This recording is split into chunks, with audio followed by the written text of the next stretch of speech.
Hey guys, Buildzoid here, back with another game dev update. Today we're going to be taking a look at a new enemy that I've implemented. It's a hit scan mobile enemy. So it's not a static turret. It follows the player around. It's very dumb. It's literally dumber than like the zombies in Minecraft, but it has a burst fire hit scan laser attack. Um, well, it looks like a laser attack. It's not like for me. The main thing is it's a hit scan attack. And so I wanted to show you how that behaves and how like how it plays. Because I'm very pleased with it. Because the whole idea for me with hit scan attacks is that it solves one of the sort of fundamental issues of like a bullet hell game or a lot of boomer shooters where you have a lot of projectile based enemy attacks and those projectiles are really, really slow. And there's a reason those projectiles are really, really slow. It's so that you can dodge them, right? But the problem with these very slow projectiles is that, well, it's a lot easier to fight the enemies if you're really far away, right? Which encourages you to sort of stand back and like not really be like it, yeah, like you're really encouraged to stand really far back. And now a lot of games solve that by doing something like enemies drop health, right? Like Ultra Kill does that. So that encourages you to get up close to the like slow projectile enemies because that's how you regenerate health. Um, but I've never really liked the whole like regenerating health from enemy kills thing. Um, and I really want my game to like encourage movement. Like number one priority, like this is much the game is basically to me the game because I'm pretty bad at actually aiming in FPS games. But I really love just really powerful movement systems. So basically my enemy design like thought process is like I want enemies that you can be like a mile away and they're still just as effective. And not all enemies are going to be just as effective at a mile away as others, but like I do want enemies that can just hit you from like across the map. And it's not, you're not getting an unfair advantage by just putting a bunch of distance between yourself and the enemy NPCs. So that's why I like, we have a hit scan like burst fire tic tac right now. You'll know why I refer to it as a tic tac once you see it in game. Um, but yeah, so that's sort of my thought process, and as I want to design a lot of enemies, and there are going to be some like you know typical projectile based enemies, but a lot of the other projectiles that I'm doing are actually going to be homing projectiles, right? So again, those negate the distance advantage because like they're just gonna follow you, right? So you're still gonna have to move because the projectiles that fly in a straight line, like you don't, you kind of, you put enough distance between yourself and the origin of the projectile, and you have like forever to actually just walk out of its way. Um, so anyway, let's take a look at these hit scan laser zombies. So that's what they look like. As you can see, they shoot bursts, and they're not really like right now. I don't have any like indicator for the player has taken damage. I mean, we have the damage taken number, but like there's no there's no hit effect, right? There's no. It's not like the player character is going oof or something when hit. Um, yeah, and if you just try to circle strafe them, that actually kind of works. Also, that blue orb up there is healing. Um, like circle strafing works when there's a big group of them together. But if there's like one behind you and you try circle strafing around a room, that doesn't tend to work very well.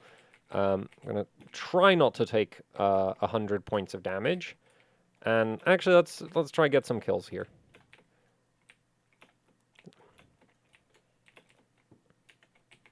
Ah.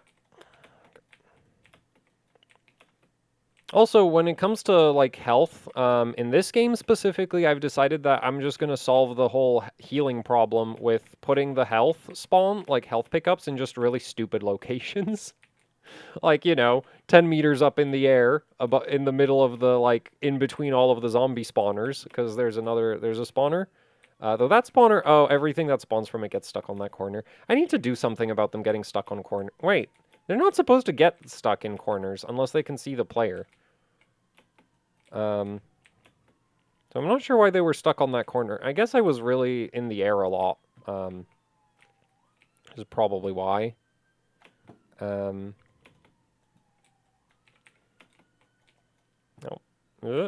Ah, missed it.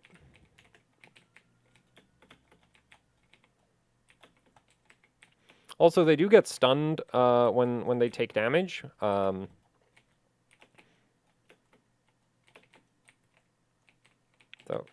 oh boy, more are spawning in.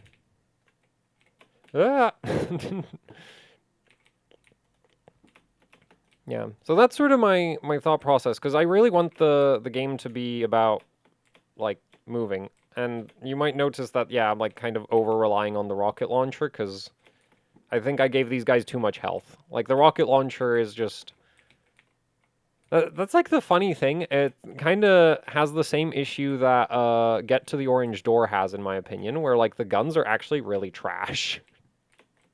Because even the basic enemies take multiple hits to kill. And it's just like, and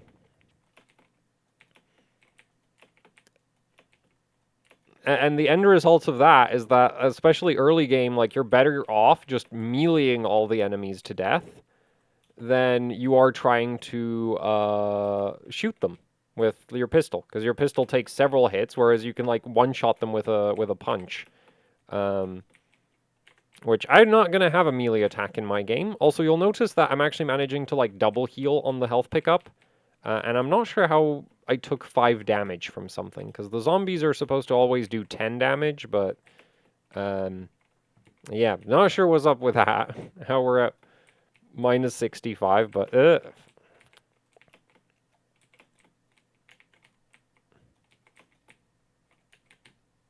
I'm really not that great at it.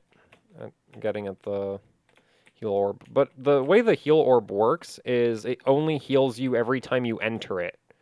So if you can, like, do a quick back and forth through it, then, yeah, that heals you more. Also, you'll notice the zombies do have friendly fire. Like, some of them die without me hitting them. I guess another way I could negate the lack of effectiveness of the machine gun is by giving the zombies, like, explosion resistance.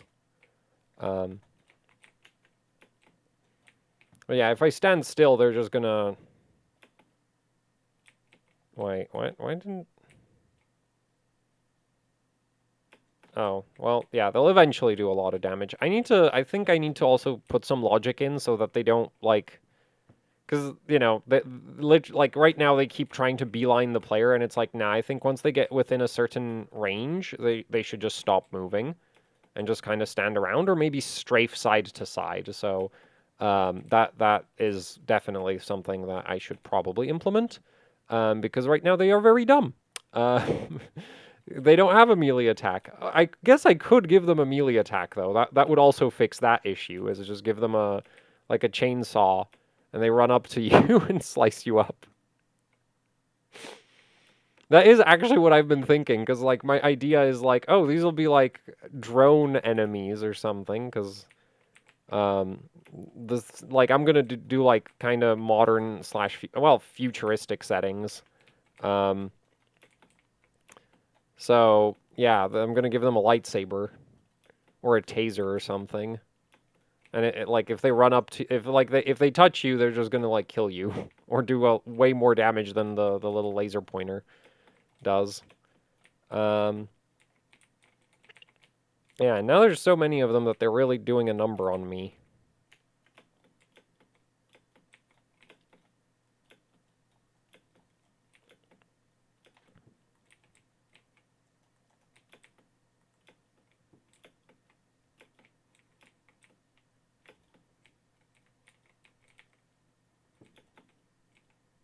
Why aren't they spawning? Did something break? Oh, I think one of the, like, some of them probably got stuck in a corner somewhere. Because the way the spawners work is they only spawn more zombies once all the existing zombies are dead. So, there's probably a zombie somewhere that ran off. Oh, yeah, there's one. And yep, that's gonna be very unpleasant. See if I can find where the other one ran off to. Hello there. And now we're gonna have a very full arena. Or arena. I mean, like, the level's too big for this.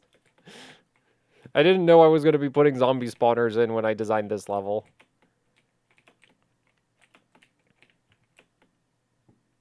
Yeah, I'm pretty happy with how these guys function.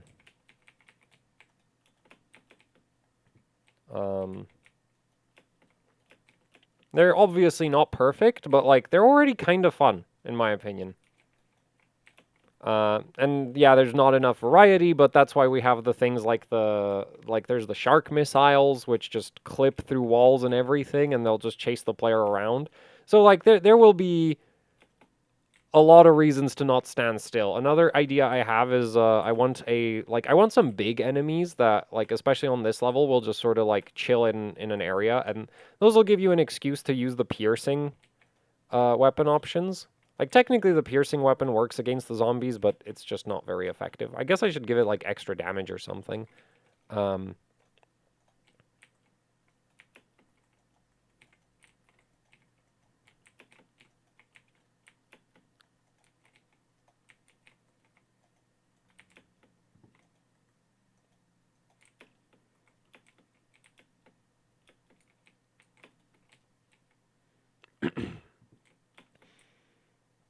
But yeah, so that's kind of that. Like, these are already, in my opinion, like, these would already be viable for, I mean, they do need to stop. Like, they're not, like, as a ranged attacker, they're kind of dumb, because they keep trying to, like, knife you.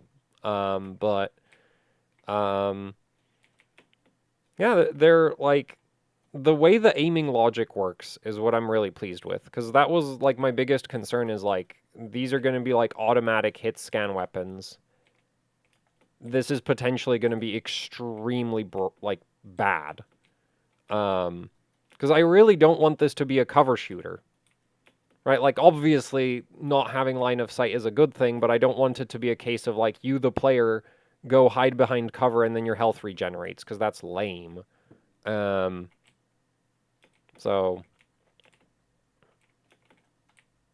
yeah.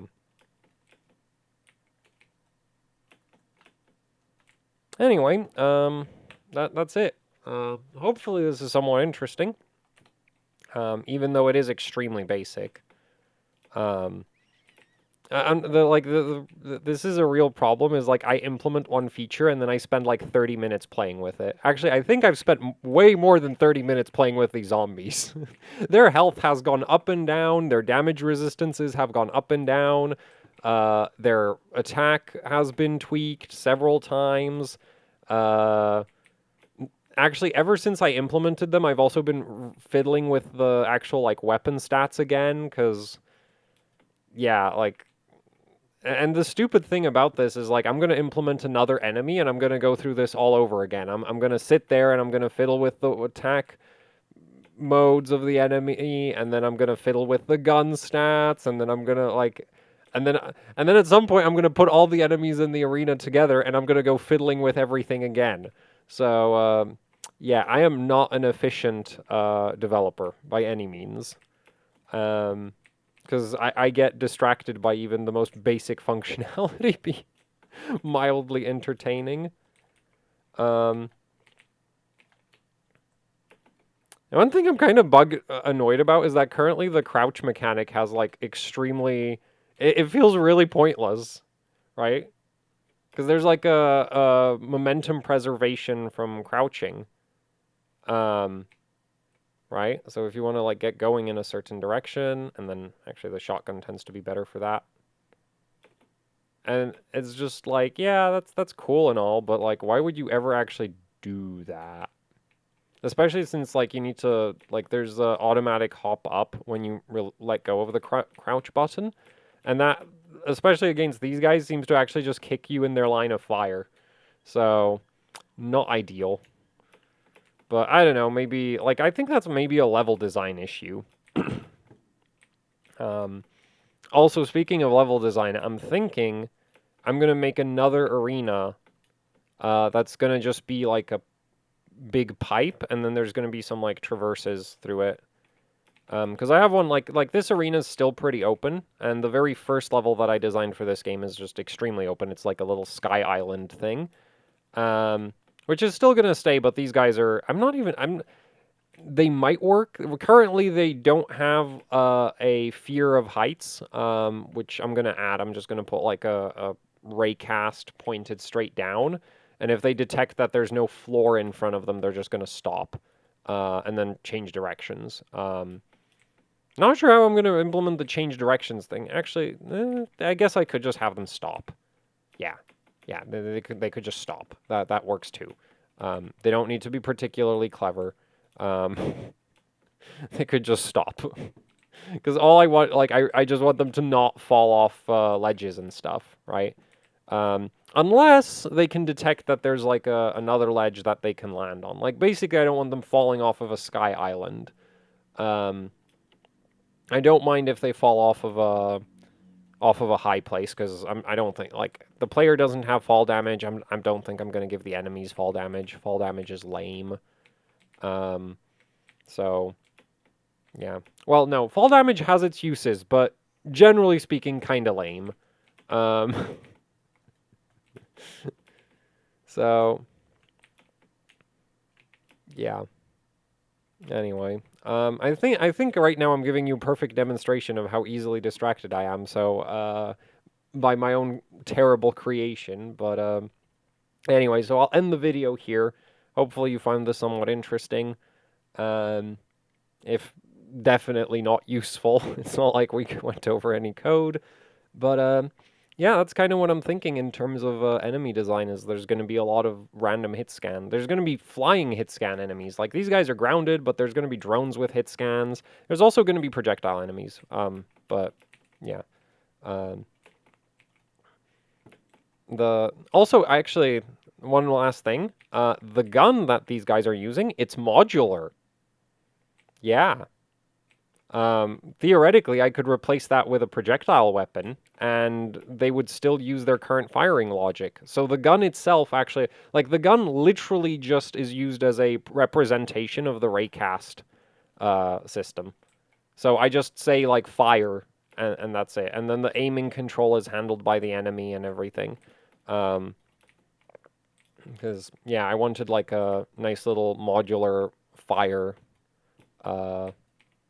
thing that, like, I can just strap it to any enemy and say shoot, and it shoots, and then, like, say how much damage it does. That's all it has. And for aiming, the enemy handles that.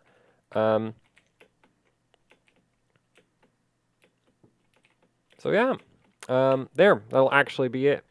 So I could, like, very easily re-implement these with like, projectile weapons, was my point. But yeah, that's actually it. So thanks for watching, I guess, and goodbye.